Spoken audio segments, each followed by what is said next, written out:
My first term in the legislature, first month, this has just been an amazing experience.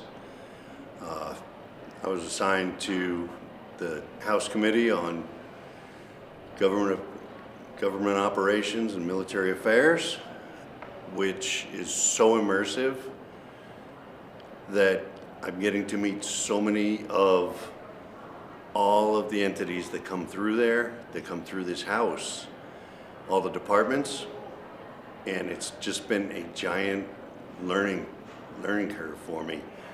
But my committee members, there's a lot of experienced ones that have helped me along to guide me.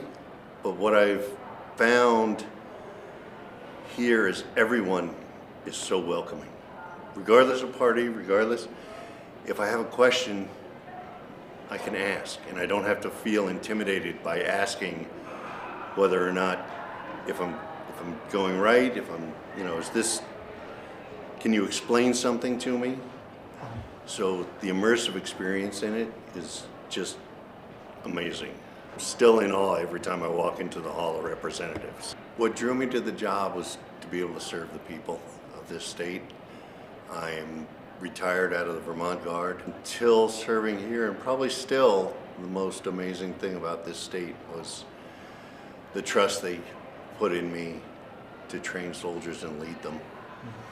And now the trust that the people of my district, Cavendish and Weathersfield, Baltimore, Scutney, Proctorsville, all the towns and villages, that they put their trust in me to represent them here is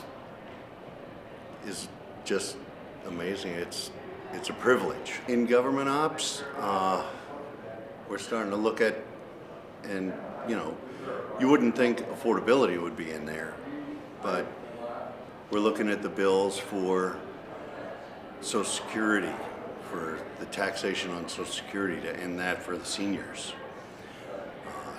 Trying to end taxation on military retirement so that we can keep military retirees here in Vermont, that it becomes more hospitable for them to stay. A lot of military retirees are younger than me. I'm 57. And so we lose skilled labor. We lose skilled help. We lose knowledge.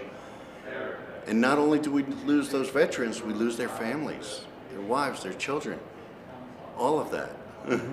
Because they'll go to another state that they get a pay raise just by even going to New Hampshire, crossing the river. We lose all of that because we're taxing retirement that other states don't.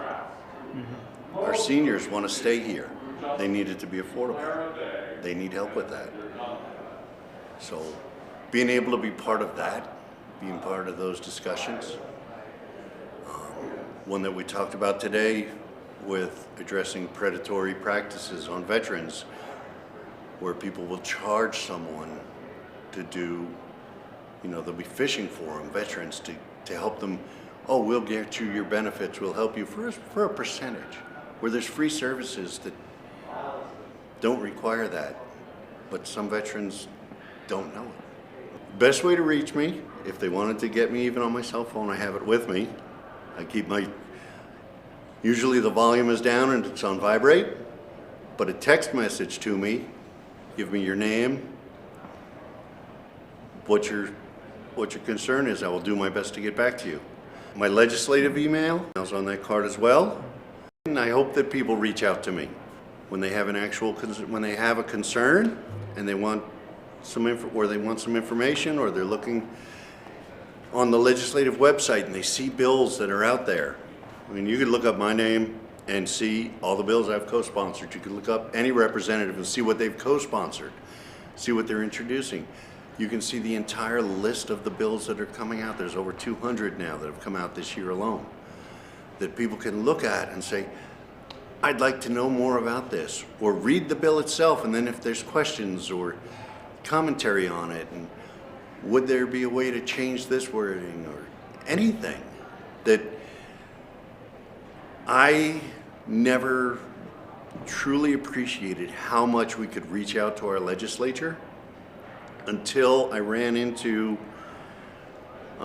one of my old company first sergeants from the Guard was here with his family and some of their relatives from Germany. And he was taking them for a tour of the State House, and they ran into me here in this hallway. And I said, well, let me show you, because they can't go into the House chamber unescorted. So I escorted them in. And his relatives from Germany were just amazed that a State House would be open to the public and that legislators will just come up and talk to them and help them out. That they don't have that experience overseas. That we have here, that freedom that you can reach out to the local legislature and say hi. And they just answer questions. And I spent part of my lunchtime giving them a tour.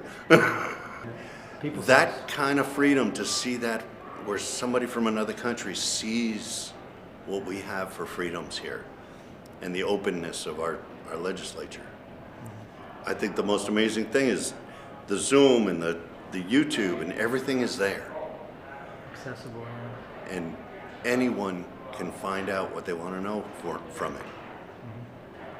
But when I get to talk to people and I hear from ones that help with drug addiction, when I get, and that's one of the calls I have to make tonight. But drug addiction is big to me. It's everybody, you can work through it. It's not an end of the world, end of the life if you want to get help and you want to get clean. And I don't say that easily. I am 34 and a half years clean now. July 22nd, 1990 was my first day clean. I joined, in my case, I was able to join the military. I didn't have any felonies. I was able to join the military. And I served active duty and then served here in Vermont, the Vermont Guard. And now I'm standing here as a previous addict, standing here representing the people and hopefully changing lives. If the will is there and the help is there and the compassion is there and the personal drive for someone to want to change their life is there, you can't stop. They want it. If they want to have it, they can do it. I'm proof that anything's possible. We're a small state, and it's a Vermont success story.